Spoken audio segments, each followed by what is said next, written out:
For Chapter 6, we're going to take a look at Learning Objective 6, which is to describe variable costing and to prepare a contribution margin income statement.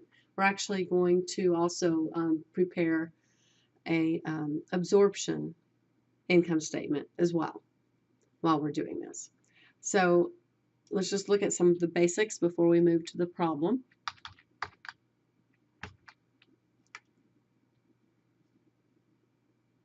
So your book does a good job of comparing those income statement formats. The traditional income statement, absorption costing statement, is similar to what you learned already in Accounting 201, financial accounting. It's your revenue minus your cost of goods sold, gives you your gross profit, less operating expenses equals your operating income. Under the contribution margin income statement, or variable costing, we are coming down to a contribution margin, which is sales minus your variable costs, and then minus your fixed expenses, fixed manufacturing overhead and fixed operating expenses to come down to your operating income. Now notice how the operating income is the same for both of these. This is not always the case, and that's what we're going to take a look at now is a problem where we end up with a different operating income, and we'll talk about why that is so. So the problem here gives us all of the, I'll make this a little bigger here. Hope that's on the screen. It should be. It gives us all of the details that we need here in order to prepare both our absorption and variable costing income statement. We'll go through these requirements one by one. So the first requirement requirement 1 is to prepare 2 income statements for the year, one using absorption, one using variable, and use those statements to answer the following questions. Okay, and then part 2 is more of a critical thinking kind of question. So let's go through the first part of requirement 1 to prepare our absorption costing income statement. Okay, so first our sales revenue, and our sales revenue is going to be the same under either one. We're simply taking the number of units that were sold, which was given as 13,000, multiplied by the selling price per unit of 49. That gives us the 637,000. Then we're going to do our cost of goods sold. Now, under our cost of goods sold, we have to do a little calculation here. We have to get our direct materials, direct labor, which are both given to us over here at 18 and is 6, and then calculate our manufacturing overhead. Under absorption, we're going to take the total manufacturing overhead costs given of 221,000 divided by our number of units manufactured, which is also given to us as 17,000. Okay, so we're going to do that, and then we'll come up with our manufacturing overhead cost per unit of $13. So our total production cost per unit, $37. Okay, so $37 per unit times the number of units sold, 13,000, gives us the 481,000. Now we calculate our gross profit. Now less our operating expenses. Okay, so operating expenses under absorption is going to be our variable plus our fixed. So variable is given as $3 per unit times the 13,000 units again that were sold, plus the fixed costs of 47,000 fixed operating costs. Total of 86,000. Net income, or operating income, 70,000. All right, so we've completed the first statement. Now they also want us to complete the variable costing statement here. Sales revenue, as I said, would be the same. Now we're only going to subtract our variable costs. Okay, so what are our variable cost of goods sold? Well, let's go down here and look at this calculation. Direct material and direct labor won't change. Those will be the same. However, our variable manufacturing overhead costs is going to be different than our total manufacturing overhead, okay, because we are excluding some items. So we are excluding those fixed overhead costs. So our total manufacturing overhead costs were 221,000, but the fixed portion of that was given as 187,000. So we're going to subtract that out. Then we're going to divide by the number of units manufactured, again, of 17,000.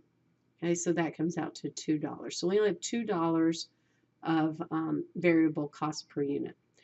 Total cost per production unit for direct material, our direct labor, and our variable manufacturing overhead is $26 per unit, multiplied by number of units produced, sold, 13,000, gives us 338,000.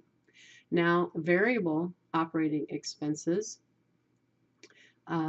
again, those were given as $3 per unit, multiplied by the 13,000, 39,000. Contribution margin, sales minus variable costs, gives us a contribution margin of $260,000. Now, less our fixed expenses. Our fixed manufacturing overhead and our fixed operating expenses were both given to us over here, $187,000 and $47,000.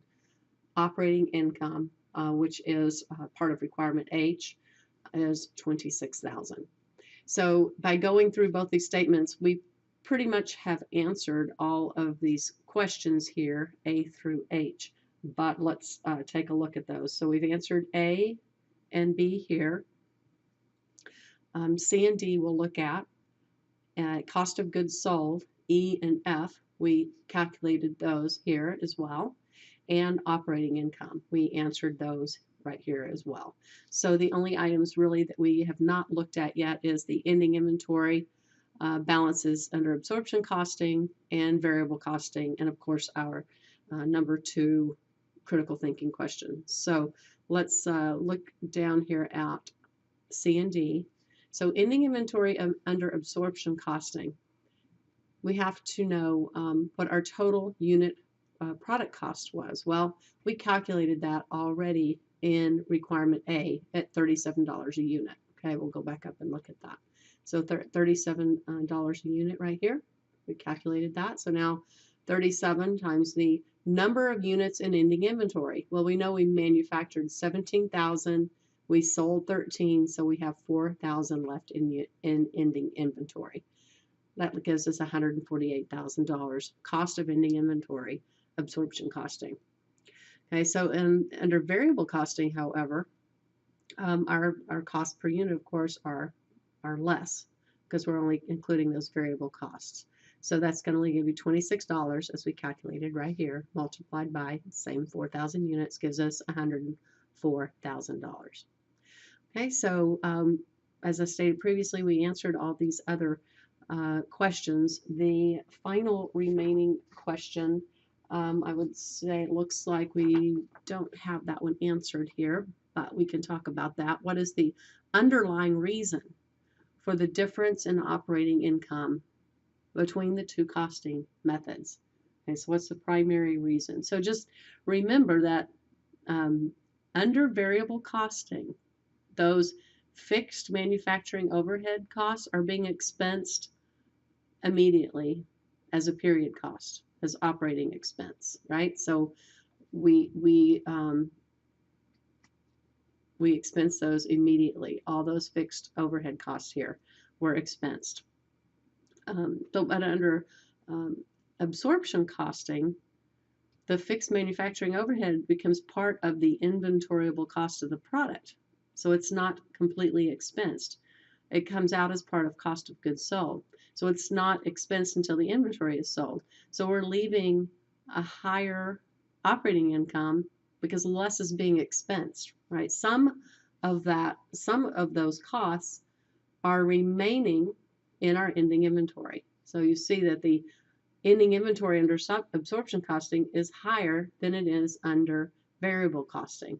That's because we're absorbing some of those fixed overhead costs for the units that are remaining in ending inventory. We're absorbing those into our ending inventory. And so that's why, related to this question here, that's the main reason why our operating income is different in these two costing methods. So that's a good problem to go through for this chapter. Answers a lot of different questions and really explains the difference between those two statements. Please let me know of any questions. Thank you.